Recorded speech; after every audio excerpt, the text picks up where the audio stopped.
চলুন আজ একটা নতুন ইংরেজি শব্দ শেখা যাক। শব্দটা সহজে বোঝার জন্য চলেন রিফাত নামের এক ছাত্রের গল্প শুনি। গল্পটা এমন, রিফাতের একটা খুব জরুরি অ্যাসাইনমেন্ট জমা দেওয়ার কথা ছিল। কিন্তু সমস্যা হল ও ডেডলাইনের মধ্যে কাজটা জমা দিতে পারল না।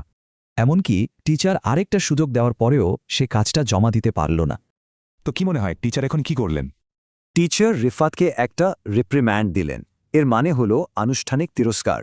মনে রাখতে হবে, রিপ্রিম্যান্ড কিন্তু সাধারণ বকাঝকা না, এটা বেশ সিরিয়াস আর ফর্মাল। এই শব্দটাকে আমরা একটা কাজ বা ভার্ব হিসাবে ব্যবহার করতে পারি। এই যেমন প্রিন্সিপাল ছাত্রটিকে বারবার দেরি করার জন্য তিরস্কার করলেন। আবার এটাকে একটা জিনিস বা নাউন হিসেবেও ব্যবহার করা যায়।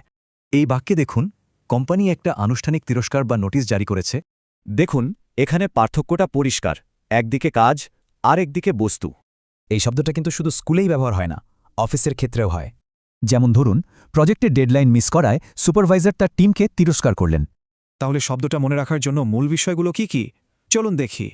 শেষ করার আগে একটা প্রশ্ন, এই তিরস্কারের আসল উদ্দেশ্য কি? শাস্তি দেওয়া নাকি শুধরে দেওয়া?